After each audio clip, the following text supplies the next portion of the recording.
Hours had passed. My mind was still reeling from the back-to-back encounters with the Atalor.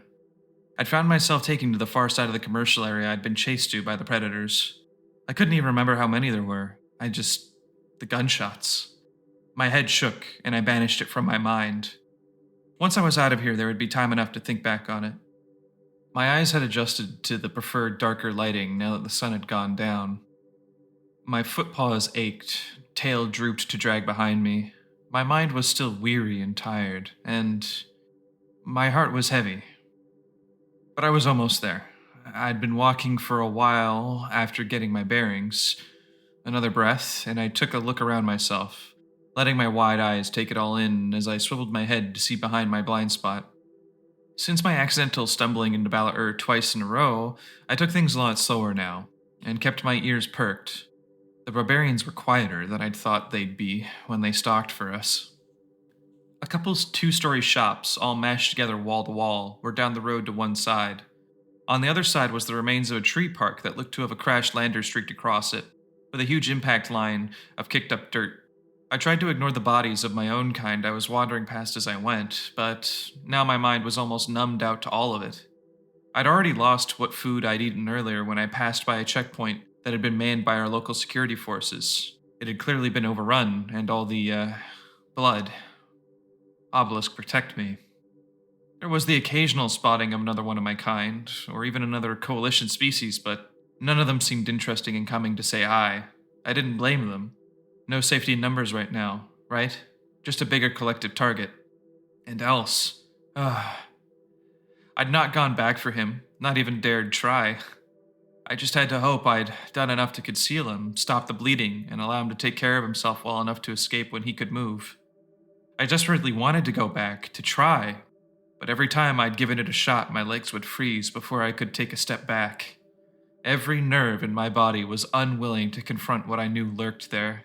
I shuddered. Swamp-faced predator ferals. I really needed to work on my muttered insults in times of stress. With torpid realization, I found my left paw hitting on earthly dirt instead of pavement.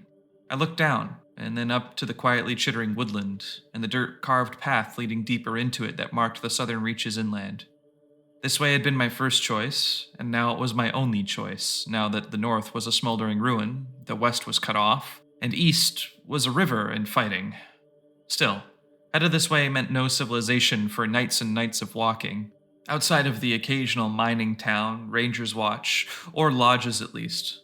Well, probably a lot more than that. But I'd only come through this territory by vehicle to go to the more abandoned outposts deep inside from our earlier years. Most of our cities were coastal or upriver, and so could be accessed through sea, air, or rail. I could still hear some of the increasingly distant booms and thunders from deep in East Town, and when I looked in that direction, I thought I saw little flashes on the twilight-smeared horizon every so often. Well, let's just do it then, I muttered, stepping into the woods and already searching the surrounding trees to find a good climb point. My eyes were skyward, and the canopy was already thickening as I moved deeper. It took a minute or two, but a good thick trunk wide enough and with a couple downed branches still partly attached to their higher growing points was my safe bet. With some amount of trepidation, I went down on my fours and began climbing up one particularly safe one. One paw in front of the other with my hunched posture, up, up, up, and the further from the ground I got, the better my sense of security from any potential hunters.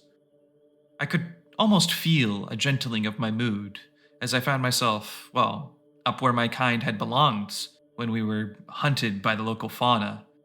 It took a minute or so before I breached up into the depths of the thicker branches that made up the proper canopy. Up here, it'd be hard to spot me from below at night unless I was moving or too exposed.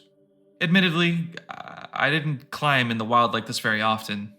It had been a pastime of mine when I was young, but moving to the inner city had changed that over to the climbways above the roads. With my trepidation slowly leaving me with each planted paw, though, I found myself getting into it again, and took my first leap to catch at the branches of another tree. A couple hours more, and I was starting to feel like I was really in the clear. There had been signs of others fleeing into the woods too, dozens of paw prints left in the dirt below, or smells on the wind of my own kind. I had no doubt there must have been hundreds, if not thousands, that had reached out here. I hopped a branch, my eyes catching on light deeper in the woods. I heard my own voice report back in inquisitive curiosity. We didn't need light in these conditions, so that left maybe the Bala-Ur? But it was a flickering light. Fire. My eyes widened. Were they burning us out? But no, it'd have been a wall of flame. I found myself slow crawling along a slender branch and plopping on over to an adjacent one across to get closer. Once I was within shouting range, I could hear the crackling, and my ears spotted what was causing the flame. A truck on the dirt path I'd been staying adjacent to from above. It had crashed into a particularly large tree and was kicking up a fuel fire, it seemed, though I thought I could spy something between it and the tree, wedged like a... My nose picked up the smell of burning flesh. I put my paw to my nose, and before I knew it, my stomach was emptying out what was left inside it, the acidic bile burning my throat as I audibly coughed it up and out in a few little gasps. It was a Bala-Ur corpse, judging by the shape I'd gleamed. I wasn't going to look much harder after the realization, though. Whoever had been driving it must have panicked or tried to hit it, or I couldn't even guess. "Hey, who's up there?" came a pitched voice. I gasped, snapping my gaze down towards where it had come from. That tone couldn't have possibly been from one of them. "Hello? I'm Yvrine." I was letting my forelimb claws drag on the bark of the trunk and my legs moving in tandem to the controlled descent with a reverse wall climb posture. Are you hurt?" came my voice. It was a woman's voice, from what I could guess. Thankfully, by the time I was halfway down, I saw her peer out from a den between two larger roots on the tree's base. "Keek," they returned. As I drew closer, I could see that thankfully she seemed fine enough. Tumbled fur locks haphazard around her body, dirt smeared in places, and eyes looked like she'd been through the same horrors I had. Finally, my paws planted on the ground next to her, and with a careful lean, I looked at the lower half of her form tucked into the hiding spot in the tree. Unharmed. Phew. And from the length of her ear fur, she was indeed a lady. "Why are you hiding in there? Up top would be safer." The relief to see another of my kind that wasn't a corpse, or avoiding me, was almost enough to recover my mood from my lost lunch.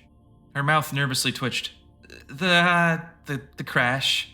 Keek's body language told me she was relieved to have any sort of friendly face, shaken up as she was. To tell the truth, after else, I was too, in both regards. I was shocked, tired. I had to find some place to just... She shook her head and grasped both her paws to hold her head. Big mood. I felt it too. I'd been more or less away and running since last dawn? A bit before that? I'd had a sleep of some kind when I'd grabbed Else, but my mind was getting away from itself again. With a concerted effort, I offered a paw. "Here, come on, we need to keep going. Just because the featherbacks haven't gotten here yet doesn't mean they won't soon." The presence of that burning flesh told me that if there was one, there could be more. They came in packs, usually. If they were prowling the forests, I'd been smart to stick to the trees. It took coaxing, but me and Keek had climbed up, me sticking behind her while watching the shaky-limbed climber. This was good. If I had a partner, at least one of us could sleep while the other kept watch. She spoke to me as we reached the canopy branches. "Are you a soldier?" The gun, she flicked her tail to indicate it. The idea made me balk a moment. Did I look like one? Not really, right? No, I borrowed this. Then its owner gave it to me, I responded in truth. I looked down at the tool, still half showing in the holster I had it in. Just the idea of pulling it out again made my paw feel like hot iron in my mind.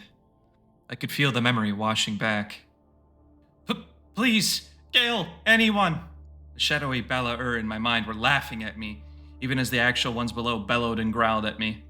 They'd gone to climb the tree, and I'd nearly fallen from the shaking, only just holding on with my paws wrapped around the branch as I hung from it on all fours.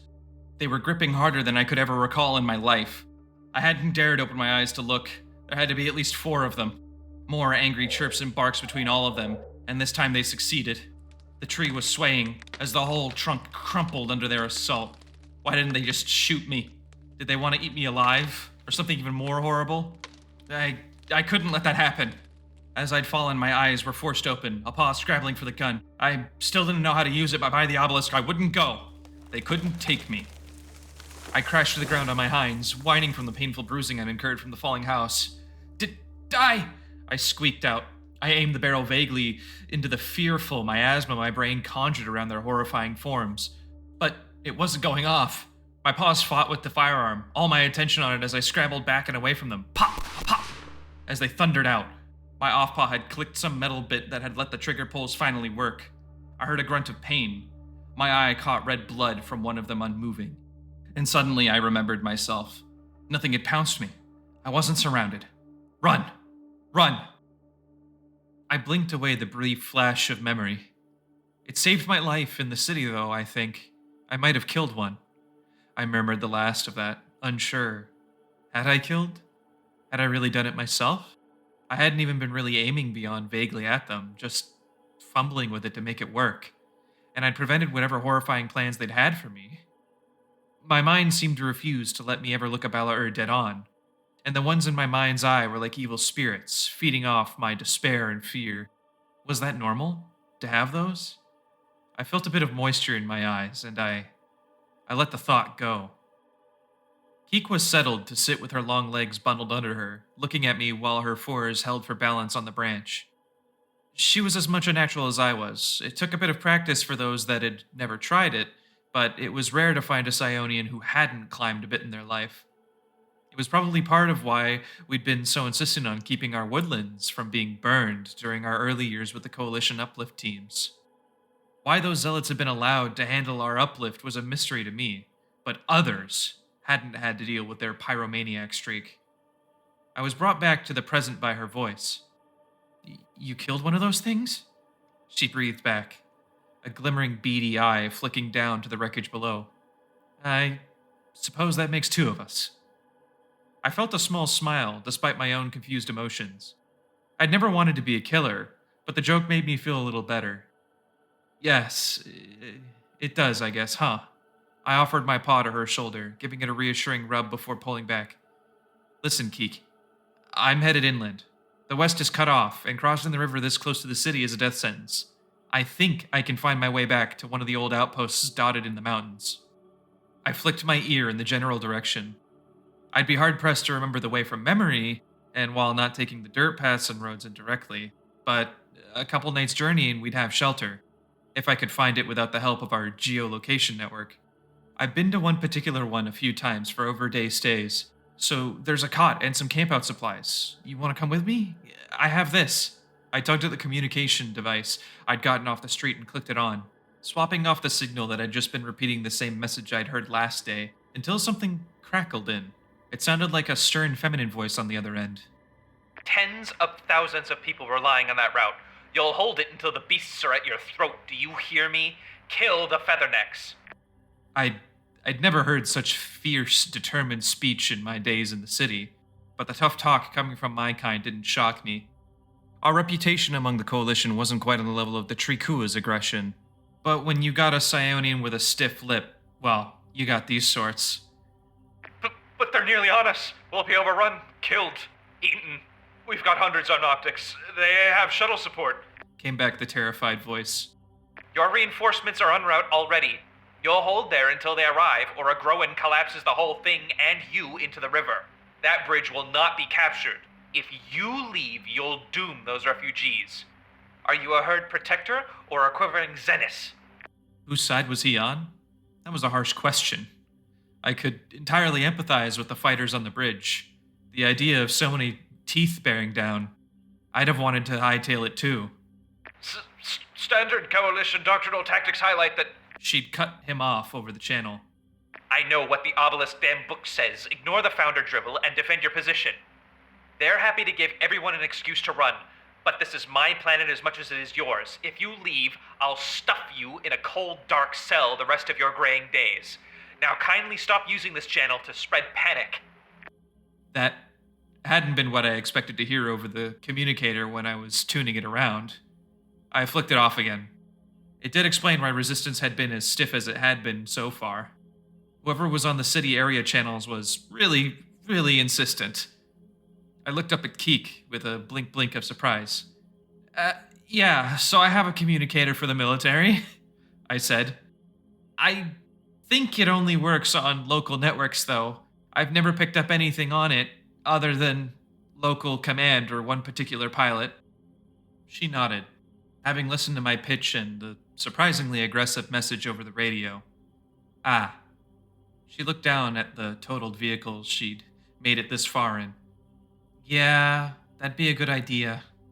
The affirmative from her ringtail bobbing behind her. I was looking to make it to the Ranger's Lodge across the river through one of the back bridges, but from the sounds of it on that, she tapped the box. They're already across. The only bridge I can think is so key is the grav rail for trains, I finished. We both quieted. So the battle for Easttown was lost. They had the entire city at their mercy and then some, at least anyone who hadn't already died or escaped. Do you know why they haven't bombed more? I asked suddenly. It had been eating at me for a while now. I indicated with a tail point we should get moving, and went to lead the two of us along. I could hear her pause behind me, matching my set pace. Her smaller form wasn't uncommon for me. I was used to being a couple inches over the majority whitetail population. Just came with the territory of the silver sheen in my own tail. A subtle but present difference to the keen-eyed. Her voice sounded thoughtful. I've been laying in that hole for a while, friend. I could only guess. Guess then. I looked back with a little friendly flick of my ear. My journalistic nose liked a bit of unfounded conjecture, and it was something to occupy the mind while we moved. I reached into my waist pack, pulling one of the dried fruits and some nuts I'd pilfered in town, and began eating some of them on the move. Her hum came through, and with a little hop, she filled the gap between our two branches. By now the fire was well out of sight behind us. So, from my understanding, they only bombed the city center to rubble, right? Mostly. I think I saw a couple more hit further toward the docks, so probably the center and more around it. I tried to put aside the sickness I was feeling, speaking like this about so many of the dead. I'd already emptied out my stomach, so I doubted I was going to get more than a heave and the food I'd just downed, but I restrained it anyway. Just think of the practical, not the life loss. Yeah, so they must mean to do something other than eradicate everything. I paused to paw when I heard her mention it. That made sense. This was the first chance I'd really had to rationally mule over it in my head. And they're fighting instead of just raiding. A protracted ground conflict to capture city centers was not something I'd heard of since the First and Second Coalition Wars. What was the reason someone would want a planet intact like this? If they just wanted to capture the mess of us, like the barbaric predators they were, they'd have just done it and then bombed more by now. It was well known you had two fates if you were caught. Either you were eaten or you were taken. Do you think they want to colonize Atalor? I asked with some level of doubt. I stopped, not hearing my companion respond or feeling her weight shifting the branch. My head turned so that my left eye could see behind me.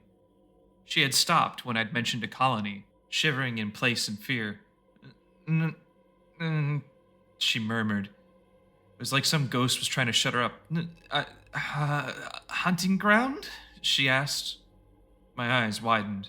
Suddenly, I hated my inquisitive brain. Asking questions aloud had yielded a horrifying result. There was just no way. It wasn't... No. They couldn't. They can't. This is Atalor. It's ours. It's not a hunting resort for their... But what was stopping them? Most worlds that fell to them were hunted until they'd had their fill, and then bombed into a dust bowl if they were particularly unhappy with the locals. That's what everyone had been taught. The food was already here when they'd arrived, so maybe they planned on inhabiting this place. I just had to hope it was just a scarily convincing non-truth. The idea they were more than just staying, but that they were settling, was terrifying.